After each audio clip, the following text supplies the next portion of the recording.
My dad said, "This year's just too crowded. Maybe you and the kids sit it out." I said, "No problem."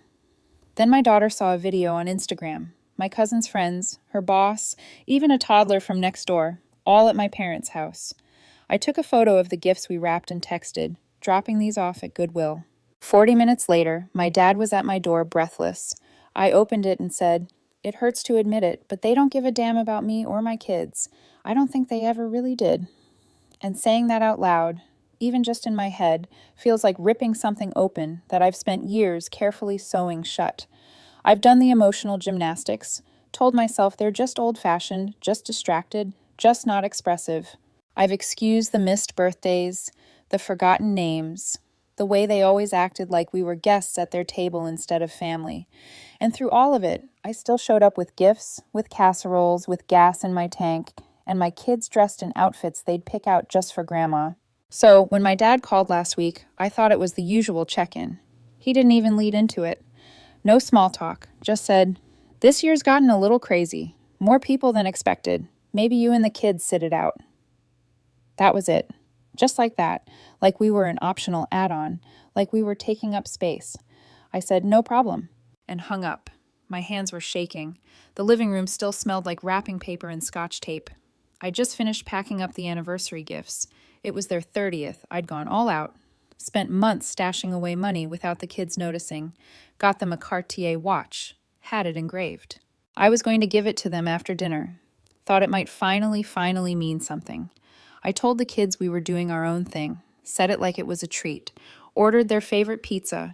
Picked up extra marshmallows for Coco. Smiled through it like everything was fine. My son asked if Grandpa was sick. My daughter wanted to know if Grandma was mad. I told them no. Nothing like that. Just a change of plans. 2 days later, my daughter walked into the kitchen with her phone. She said, "Mom, look." It was an Instagram story, not one of those blurry, vague ones either. It was clear as day, their house fully decked out. Balloons, flowers, a catered spread. My cousin's college friends were there, her boss, the family across the street with the toddler who once spit on our porch. Everyone, even people I didn't recognize. And right there in the background, laughing and drinking, were my parents. My mom wearing the scarf I bought her last Christmas. My dad holding up a glass of champagne like he was king of the hill. My daughter stared at the screen quiet for a long time, then asked, "Why didn't they want us there?" I didn't have an answer. I still don't. I walked into the living room, grabbed my phone, took a picture of the wrapped gifts sitting under the side table, the ones my kids had picked out, and helped wrap. Then I texted the photo to my dad. No caption. A minute later, I sent a second message. Dropping these off at Goodwill. I didn't expect anything. I didn't even stay by the phone. 40 minutes later, he was at my front door. I saw him through the window, pacing, jacket half on, no car in sight. He must have parked around the corner. I opened the door. He looked winded, like he'd run the whole way. He said we needed to talk. I didn't move. I just asked him, "What are you doing here?" And in that moment, I wasn't his daughter anymore. I was a mother who had run out of patience.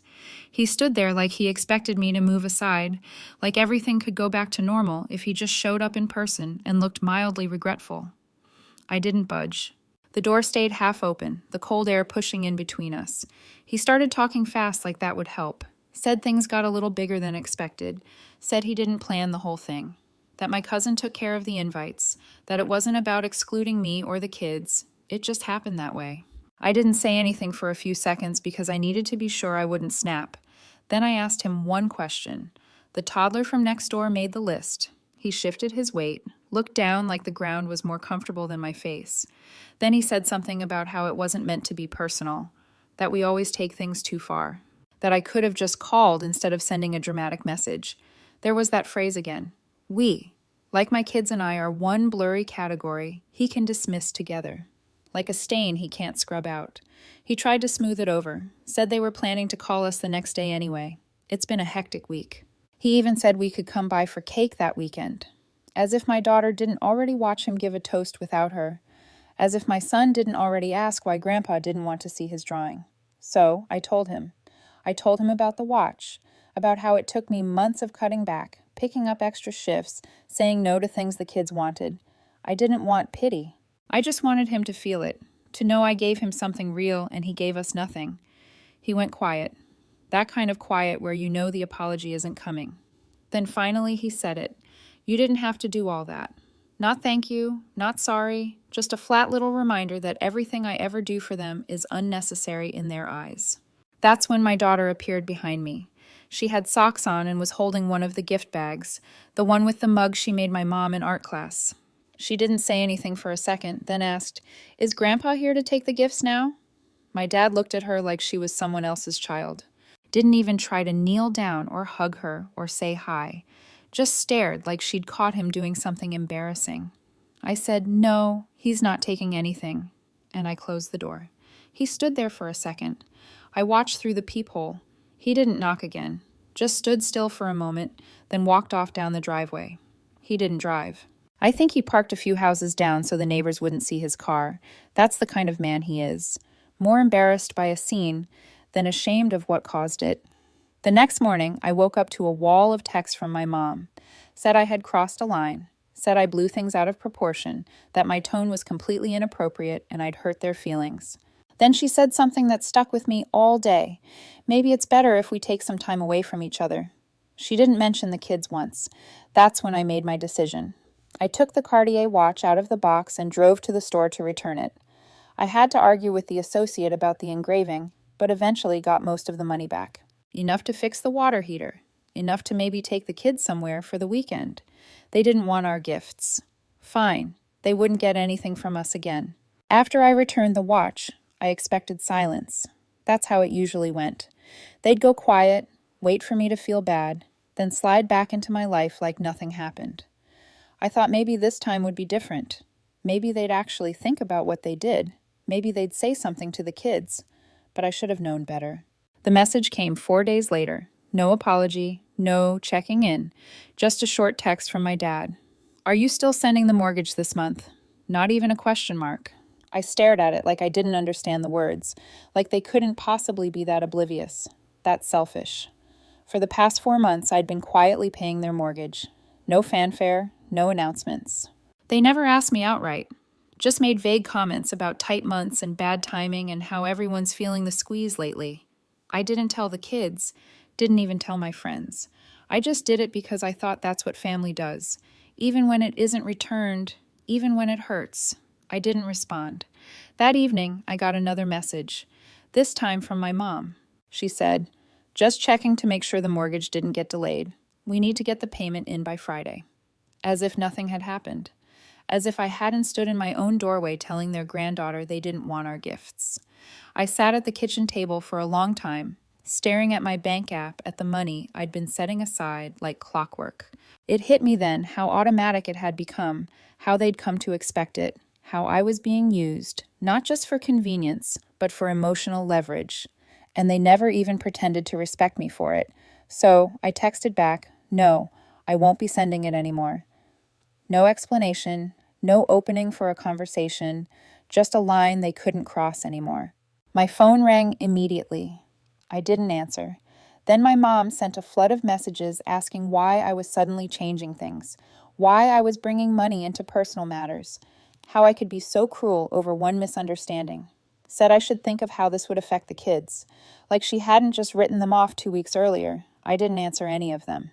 The next morning, my dad sent a longer text. He said he didn't think I'd take it this far, that they never meant to hurt anyone, that they were trying their best, and I should be the bigger person. I deleted it without reading the rest. That week, I sat down with my budget. I canceled the automatic transfers, redirected everything back to my savings. For the first time in months, I didn't have to juggle bills to cover someone else's life. I bought new sneakers for my son, ordered my daughter the book series she'd been talking about, cooked meals without doing mental math at the grocery store. I expected them to go quiet. That would have been easier, but they didn't. 2 weeks later, I got a call from the school. Not from the front desk, from my daughter's teacher. She said, "Your mom came by this morning." It was just past noon when my phone rang. I didn't recognize the number, but I picked up anyway. It was my daughter's teacher. She sounded calm but careful, like she was measuring every word. She said, "Hi, Amelia. I just wanted to let you know that your mom showed up at the school today." I went completely still. She explained that my mom came to the front office and said she was dropping off a small package for my daughter. At first, it sounded harmless. but then she asked to see her. When they told her that wasn't allowed without prior approval, she didn't leave. She said she was just a grandmother, that she wasn't a stranger, that she had a right to see her granddaughter. She didn't yell, but she kept pushing. When the office refused, she finally left, but not before handing over a small gift-wrapped box with my daughter's name on it. I was at the school in 20 minutes. The receptionist handed me the box already opened for safety. It was wrapped in familiar paper, the same pattern we used when we first wrapped the gifts they refused to accept. Inside was the ceramic mug my daughter made in art class, the one we painted together, bright red with a little sunflower and "Love You, Grandma" written around the rim in uneven gold paint. Taped to the bottom was a folded piece of paper torn from a notepad. It said, "I didn't mean for things to get this far. You're being unreasonable. The kids should be allowed to decide for themselves. No apology, no regret, just another message wrapped in guilt." I took it all, the box, note, mug, and walked back to the car trying to hold in the sick feeling in my chest. It wasn't just the manipulation. It was the fact that she'd gone around me. Showed up at my daughter's school like she had some right to cut through the boundaries I'd clearly drawn. When we got home that night, I didn't tell my daughter what happened. Just said Grandma dropped off something she forgot to give us. She nodded slowly and didn't ask more. But the whole evening she was quiet, sat through dinner barely touching her food, stared at the movie like it was background noise. Kids know. Kids always know. After they went to bed, I texted my mom. "You are not to come near the school again. If you want to talk, write. Otherwise, stay away. This is a boundary. Respect it." The reply didn't come from her. Came from my dad.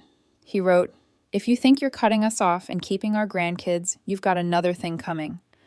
I stared at the screen, read it twice, took a screenshot, and emailed it to myself. I forwarded it to a lawyer friend with a note that said, "Just in case." I didn't respond. Instead, I opened my filing cabinet and pulled out every record I had. The mortgage payments, the transfer confirmations, the texts where he hinted at needing help. I printed them, labeled them, started a folder. I never thought I'd be the type to need this kind of backup, but that text wasn't a plea. It was a warning. And it was the moment I stopped being afraid of what cutting them off might look like. 5 days passed since my mom showed up at the school, and the silence was louder than anything. No texts, no calls, no random messages pretending to be casual, just a thick, dragging quiet, the kind that feels like it's waiting for something to explode. Then Saturday came. The knock wasn't loud, not urgent, just 3 solid taps on the front door. I looked through the peephole, and there they were, my parents. My mom holding a folder, my dad standing stiff behind her, jaws set like this was going to be a negotiation and he was ready to fight. I didn't open it right away. First, I went upstairs and turned the TV on in the kids' room, told them to stay up there and not open the door no matter what. Then I went back down and stepped outside, closing the door behind me. No hello, no small talk. My dad jumped straight in. "We came to talk. We need to fix this before things get ugly." It wasn't a plea. It was a warning. I didn't say anything, just waited. My mom handed me the folder. I opened it. Inside were 2 envelopes, each labeled with my kids' names. The handwriting was hers, in those tight little letters she uses when she's trying to be taken seriously. She said they were letters just to explain our side of things, that they didn't want the kids to think they'd been abandoned. I told her they had no right to send anything directly to my children, that what happened wasn't a misunderstanding. It was a decision, a pattern, one that had gone on for years and finally hit the wall. Then she said something that made my stomach turn. "We didn't think you'd actually go through with this. You always forgive." That's what it was. That's why they pushed and pushed. They believed I'd always be there, that I'd eventually cave, show up with an apology casserole, bring the kids over like nothing happened. They counted on me being soft. My dad finally spoke again, said, "We've been under pressure. The mortgage is behind again. If you're really cutting that off, it's going to destroy us." There was the real reason they showed up. Not for the kids, not for an apology, not even for reconciliation. Money. I said, "You'll figure it out, just like I have." He looked at me like he was seeing me for the first time. Then his voice dropped into that bitter, defensive tone I knew too well. "You're punishing your own parents over a party. Do you know how ridiculous that is?" I laughed once, not because it was funny, but because I couldn't believe they were still trying to spin it. This isn't about a party, it's about a lifetime. They left not long after. No explosion, no slammed doors, just a tight-lipped retreat. I stood on the porch and watched them walk to their car without looking back. That night, at exactly 9:03 p.m., my mom texted, "You've made your decision. I hope you're proud. We won't be reaching out again. Don't contact us unless it's an emergency." I stared at it. It didn't even hurt the way I thought it would. I didn't cry. I didn't panic, but I did feel something break loose inside me. Something old, something I'd held on to for too long.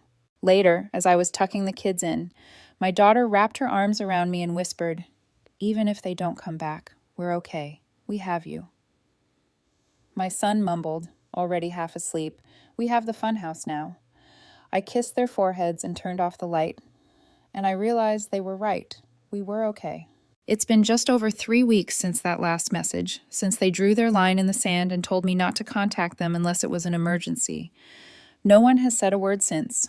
No surprise calls, no vague texts pretending everything's fine, no cards for the kids, no curious questions passed through relatives. Just nothing. And I won't lie. At first, the silence felt like something was missing. Not them exactly, just the noise I was used to, the constant tension, the watching and waiting for the next jab dressed up as concern. When it stopped, it felt like walking through a house you used to live in. Quiet but heavy with memories. I've had to remind myself daily, this is peace, not loneliness, not a Cold War, just peace. The kids adjusted faster than I expected, maybe because they were already halfway there before I even noticed. My daughter's been writing these little stories and taping them to her wall, stories about a girl and her magical dog who can travel through time. She told me the other night that the girl always wins because she remembers who she is, even when people lie to her. My son built a fort in the living room out of blankets and chairs. He says it's the no sad people zone. They eat snacks in there and watch old cartoons. And every time I peek in, I think about how lucky I am that they didn't let bitterness take root. They still laugh. They still believe in good things. A few nights ago, I found the box of gifts we'd wrapped before all of this. I thought I donated everything, but apparently one bag got pushed behind the coats in the closet. Inside was a frame my daughter made with a photo of the 4 of us from 2 years ago, back when things still felt fixable. She had decorated it with tiny foam hearts and glued a note to the back. "For Grandma and Grandpa's anniversary, please don't cry." I sat on the floor for a long time, holding that frame. Not crying, just sitting with everything. It was never just about that party. It was about years. Years of being sidelined, of being useful but not seen, of showing up with kids in tow and hope in hand, only to leave feeling like I'd crashed someone else's holiday. And the truth is, if I hadn't pulled away this time, they would have let it happen again and again and again. They're not reaching out because they miss us. They're staying silent because they lost control. I finally stopped being the daughter who swallowed it all and smiled. And that's not the version of me they know how to love. So, it hurts. There are moments when I want to send a picture of the kids playing in the snow, or forward a silly video, or share a birthday invitation. I catch myself reaching for my phone and then I stop. Not out of anger, but because I remember what they did when they had the chance. They turned their backs, and now they're pretending they're the ones who've been wronged. So, this is where it stands. I'm not making any promises. I don't know what will happen next year, or the year after that. I don't know if they'll reach out when things get harder, or if they'll let pride bury what little relationship we had left. But I do know this. If they ever want to come back, it won't be to the same door they walked away from. It'll have to be different, or not at all. For now, it's just me and the kids. Pizza nights, pajamas all day on Saturdays. Homemade decorations and music too loud, and cookies we always burn a little. It's not perfect, but it's real, and it's ours. So maybe this is the last update, or maybe not. Either way, thank you for reading. We're okay now, really okay. And for the first time in a long time, I don't feel guilty for saying it.